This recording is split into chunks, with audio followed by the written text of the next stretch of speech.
Hello प्यारे बच्चों, स्वागत करते हैं केटीएस सक्सेस जोन में। मैं हूं आप सभी का केटीएस भैया और आज के लेक्चर में करने वाले हैं प्रश्नावली 4.1 का क्वेश्चन नंबर 2 का पार्ट। किसका करने वाले हैं? प्रश्नावली 4.1 का। किसका करने वाले? प्रश्नावली 4.1 का। जो इससे पहले वाला लेक्चर था ना, उसमें क्वेश्चन नंबर 1 का सभी पार्ट कंप्लीट कर दिए हैं और आज करने वाले हैं क्वेश्चन नंबर 2 का सभी पार्ट। इस लेक्चर में सॉल्यूशन करने वाले हैं। तो अगर आप लोग चैनल पे पहली बार आए हैं तो चैनल को सब्सक्राइब कर लीजिए, वीडियो को लाइक कर दीजिए और अपने दोस्तों को भी शेयर कर दीजिए। और इस लेक्चर में जितना भी क्वेश्चन करवाएंगे और इससे पहले जितना भी हुआ है सभी का सभी NCERT मैथ का सॉल्यूशन करवा रहे हैं। ठीक है, तो आज का लेक्चर स्टार्ट करते हैं। तो क्वेश्चन नंबर दो में दिया है निम्न स्थितियों को द्विघात समीकरणों के रूप में निरूपित कीजिए। मतलब नीचे जो क्वेश्चन दिया गया है ना, 4 क्वेश्चन, उसको क्या करना है? द्विघात समीकरण के रूप में व्यक्त करना है। तो देखिए, जो आपका फर्स्ट क्वेश्चन है ना, कौन सा नंबर? First number question. तो फर्स्ट नंबर क्वेश्चन बोल रहा है एक आयताकार भूखंड का क्षेत्रफल है। क्या है? एक आयताकार भूखंड का क्षेत्रफल कितना दिया हुआ है? 528 मीटर स्क्वायर दिया है। आयताकार का क्या दिया है? आयताकार का। ये एक आयताकार है और इसका जो क्षेत्रफल है कितना है? 528 मीटर स्क्वायर। ठीक, और आगे क्या बोल रहा है? क्षेत्र की लंबाई, जो ये क्षेत्र की लंबाई है ना, ये जो क्षेत्र की लंबाई है वो चौड़ाई के दोगुने से एक अधिक है। ये जो चौड़ाई है इसके दो गुने से कितना? 2 गुने से एक अधिक है। 2 गुने से एक अधिक है। तो इस क्वेश्चन को पूछ रहा है तो हमें भूखंड की लंबाई और चौड़ाई ज्ञात करना है। क्या करना है? भूखंड की लंबाई और चौड़ाई ज्ञात करना है। तो आपको कुछ नहीं करना है। सबसे पहले इसमें करना क्या है? इस क्वेश्चन में ये जो आपका चौड़ाई है ना, इसे मान लेना है। तो क्या लिखेंगे? देखिएगा, माना कि आयताकार क्या है? आयताकार भूखंड है। हाँ, भूखंड है। आयताकार भूखंड की चौड़ाई इक्वल टू x। आयताकार भूखंड की चौड़ाई के क्या मान लिए हम? x मान लिए। और जो ये लंबाई है ना, वो चौड़ाई के 2 गुने से एक अधिक है। क्या पूछ रहा है? चौड़ाई के 2 गुने से एक अधिक है। चौड़ाई के 2 गुने से एक अधिक है, यानी कि चौड़ाई के 2 गुने। तो 2x + 1 एक अधिक है। ठीक, तो अब क्या कह रहा है? इसका हमको चौड़ाई ज्ञात करने के लिए और लंबाई ज्ञात करने के लिए, और इसका क्षेत्रफल कितना दिया है? 528 मीटर स्क्वायर। तो आपको पता होगा आयत का क्षेत्रफल क्या होता है? लंबाई गुने चौड़ाई। तो आयत का क्षेत्रफल होता है लंबाई गुने चौड़ाई। तो यहाँ पे लिखेंगे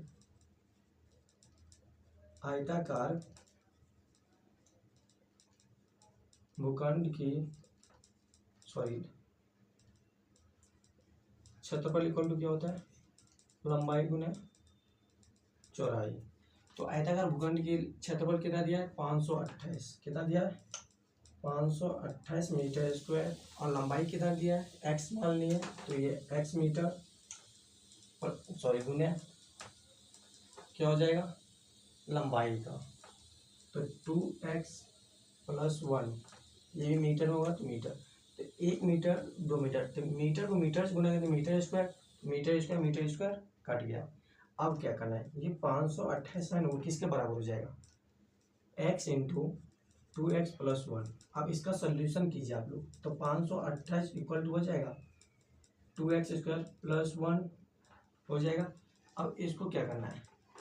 तो ये आपका हो जाएगा 2x² + 1, और ये जो लेफ्ट साइड है ना 528, उसको उस साइड ले जाइएगा तो क्या हो जाएगा? माइनस में चला जाएगा। तो -528, तो ये आपका हो जाएगा 2x² - 527 इक्वल टू 0। क्या हो जाएगा? सॉरी, यहाँ पे x को 1 से गुना करें तो 1x आएगा ना। तो यहाँ पे गलती हो गया। ठीक, तो यहाँ पे आपका क्या हो जाएगा? +x - 528 हो जाएगा। क्या हो जाएगा? 528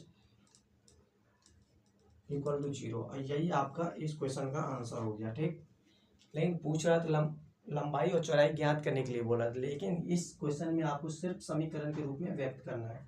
क्या करना है? समीकरण के रूप में व्यक्त करना है। अगर इस क्वेश्चन को आप लोग समझ गए हैं तो कमेंट बॉक्स में यस या नो जरूर बताइएगा। अब आ जाइए सेकेंड नंबर क्वेश्चन पे।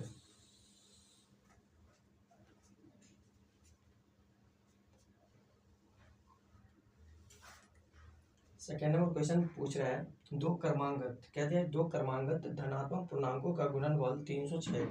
क्रमांगत, क्रमांगत का मतलब होता है लगातार। क्या दिया है? क्रमांगत, पूर्णांक दिया है ना, भूखंड। क्या दिया है? भूखंड। सॉरी, दो क्रमांगत धनात्मक पूर्णांकों का गुणनफल दिया है। पूर्णांकों का गुणनफल कितना दिया है? 306। ठीक, और हमें पूर्णांकों को ज्ञात करना है, पूर्णांकों को ज्ञात करना है। क्रमांगत पूर्णांकों का गुणनफल दिया है 306। क्रमांगत मतलब होता है लगातार, यानी 1 है तो उसके बाद क्या हो जाएगा? 2 आएगा, 3 है तो उसके बाद 4 आएगा, अगर 10 है तो उसके बाद 11 आएगा। तो इसमें पहले कुछ नहीं करना है, पहले मान लेना है। माना कि क्रमांगत पूर्णांक प्रथम, यहाँ आप दीजिए प्रथम, प्रथम क्रमांगत पूर्णांक संख्या, संख्या आपका कौन सा? x मान लीजिए। तो सेकंड कौन सा हो जाएगा?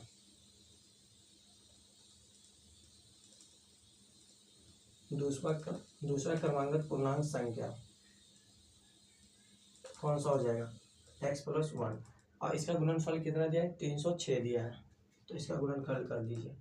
x into x+1 equal to 306। तो यहाँ पे x² प्लस x, और ये 306 के इस लेफ्ट साइड आन लीजिए, क्या हो जाएगा? प्लस है तो माइनस, तो ये हो जाएगा 306 इक्वल टू 0। ये आपका आंसर हो गया इसका सेकेंड नंबर क्वेश्चन का। सेकेंड नंबर क्वेश्चन का आंसर क्या हो गया? x² plus x minus 306 equal to 0। यही आपका इस क्वेश्चन का आंसर हो गया, क्योंकि यहाँ पे सोल्यूशन नहीं करना है पूरा। अगर हम चाहेंगे तो x का मान भी ज्ञात कर सकते हैं, लेकिन यहाँ पे करना ही नहीं है, क्योंकि यहाँ पे सिर्फ हमको बोलता है द्विघात समीकरण के रूप में व्यक्त करने के लिए। क्या करने के लिए? द्विघात समीकरण के रूप में व्यक्त करने के लिए। और इसका जो सोल्यूशन होगा ना, x का मान, वो हम इसके क्या है 4.1 है ना, तो 4.2 में सोल्यूशन करना सीखेंगे। ठीक, तो ये क्वेश्चन समझ गया है तो इसका स्क्रीनशॉट ले लीजिए। उसके बाद चलते हैं नेक्स्ट क्वेश्चन पे।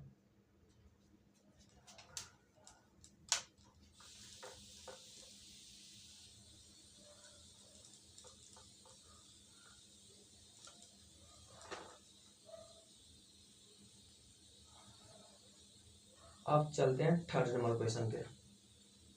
कितना नंबर? थर्ड नंबर पे। थर्ड नंबर क्वेश्चन क्या? थर्ड नंबर क्वेश्चन आपको बोल रहा है रोहन की माँ, क्या पूछ रहा है? रोहन की माँ उससे 26 वर्ष बड़ी है। रोहन की माँ उससे 26 वर्ष बड़ी है। उनकी आयु मतलब वर्ष में उनकी आयु जो है ना, गुणनफल अब से 3 वर्ष पश्चात 360 हो जाएगी। हमें रोहन की वर्तमान आयु ज्ञात करना है। तो क्या पूछ रहा है? तो सबसे पहले हम क्या मान लेंगे? रोहन की आयु मान लेना है। तो माना कि रोहन की वर्तमान आयु कितने हो जाएगा? x मान लेते हैं। तो उसकी माँ की आयु, रोहन की माँ की आयु वर्तमान कितना हो जाएगा? x प्लस कितना है? 26 वर्ष बड़ी है। तो आज से 3 वर्ष पश्चात, मतलब आज से 3 वर्ष पश्चात उसका वर्ष कितना हो जाएगा? 3 वर्ष पश्चात। तो 3 वर्ष पश्चात रोहन की उम्र कितना हो जाएगा? रोहन की आयु आज से 3 वर्ष पश्चात, तो क्या हो जाएगा? x+3। और रोहन की माँ की आयु, रोहन की माँ की आयु कितना हो जाएगा? 3 वर्ष पहले कितना था? x+26, तो अब हो जाएगा x+26, तो पहले था आज से 3 वर्ष पश्चात, तो 3 वर्ष जोड़ दिए। अब क्या करना है? कुछ नहीं करना है, तो ये आपका हो जाएगा x प्लस 29, ठीक।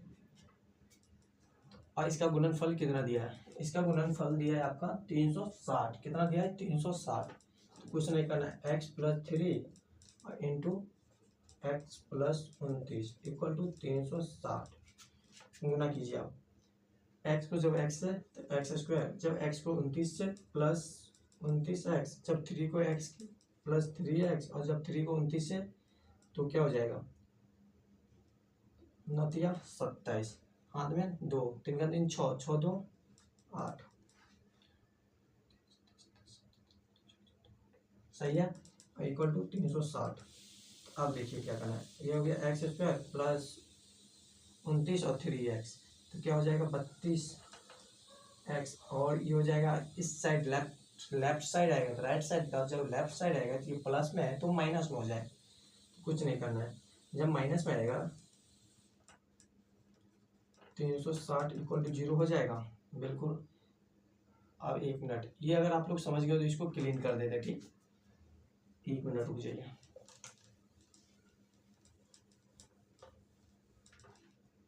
अब इस क्वेश्चन को यहाँ पे सॉल्यूशन करते हैं, तो अब क्या हो जाएगा एक्स स्क्वायर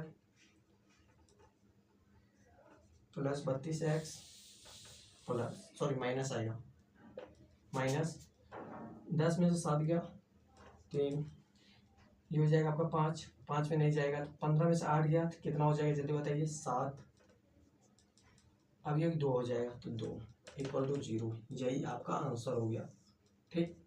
अगर ये भी समझ में आ गया होगा तो लेक्चर को लाइक करिएगा और कमेंट बॉक्स में जरूर कमेंट कीजिएगा समझ में आया कि नहीं आया। अब आ जाते हैं लास्ट क्वेश्चन पे। एक रेलगाड़ी 480 किलोमीटर की दूरी समान चाल से तय करती है, क्या करती है, एक रेलगाड़ी है वो 480 किलोमीटर की दूरी समान चाल से तय करती है, यदि इसकी चाल 8 किलोमीटर प्रति आवर कम होती है तो वह उस दूरी को तय करने में 3 घंटे अधिक लेती है, तो हमें रेलगाड़ी की चाल ज्ञात करनी है। बोल रहा था एक रेलगाड़ी, तो आइए पहले मान लेते हैं क्या मानेंगे, रेलगाड़ी की चाल क्या मानेंगे, रेलगाड़ी की चाल को क्या मान लेते हैं x, ठीक है, रेलगाड़ी की चाल को क्या माने x, और दूरी कितना दिया है, दूरी कितना है 360, सॉरी 480, कितना दिया है 480। तो आपको फॉर्मूला पता होगा, चाल बराबर क्या होता है, दूरी बटा समय। अगर चाल बराबर दूरी बटा समय दिया है, क्या दिया है, चाल बराबर दूरी बटा समय, तो समय इक्वल टू क्या हो जाएगा, क्या हो जाएगा, समय इक्वल टू ये हो जाएगा दूरी बटा चाल। अब देखिए यहाँ पे जो समय है, समय को मान लेंगे t, पहला हम मान लेंगे t1।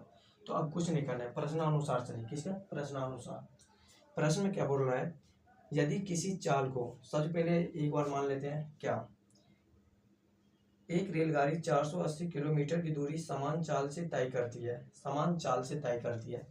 अगर मान लीजिए t1 में अगर एक बार समय कितना लग रहा है, t1 लग रहा है, अगर 480 चल रहा है तो x समय में, तो t1 समय लगता है, इसे समीकरण 1 मान लेते हैं, ठीक।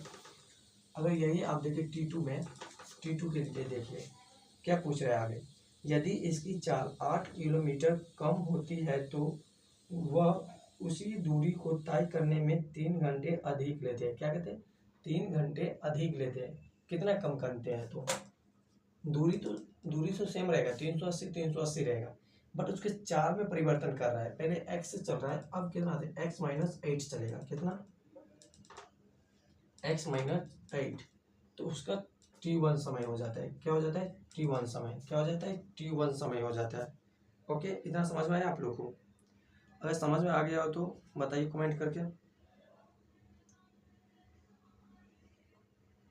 तो देखिए इतना मतलब t1 क्या आया, इतना दूरी था और इतना चाल से चला, ठीक है, तो t1 आया, और t2 कब आता है, दूरी सेम है बट चाल में परिवर्तन है, पहले x से चला है, अब x माइनस 8 मतलब 8 कम कर दिए थे।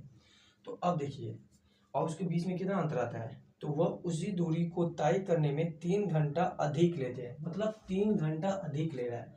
यानी कि अगर इसके बीच का अंतर है ना वो 3 घंटा का है, तो यानी कि आपका दिया हुआ है T2 minus T1 equal to 3 दिया हुआ है। क्या दिया? T2 minus T1 equal to 3। अब ये ऊपर वाला हम क्लीन कर रहे हैं। अब देखिए, अरे 1 मिनट, अच्छा याद है, T1 कितना था? 480/x था। तो T2 की जगह क्या दिया है? 480/x minus 8 minus 480/x equal to कितना दिया है? 3। अब देखिए 480 को कॉमन ले लिए तो 1/x minus 8 minus 1/x equal to 3।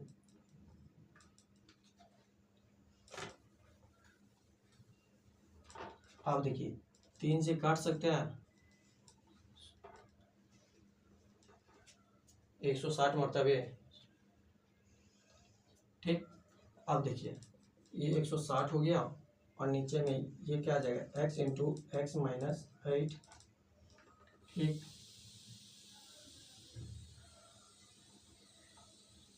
अरे 1 मिनट,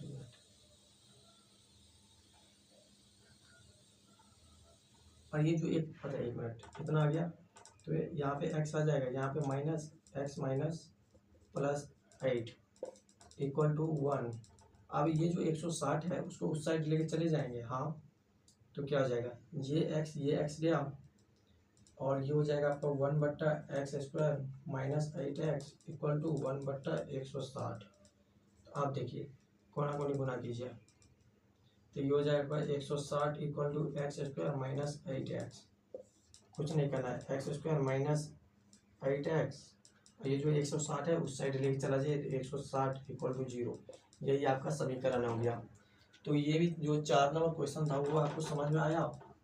अगर नहीं आया तो कमेंट बॉक्स में ज़रूर बताइएगा, इसका सॉल्यूशन दोबारा दे दिया जाएगा, ठीक। कमेंट बॉक्स में ज़रूर बताइएगा।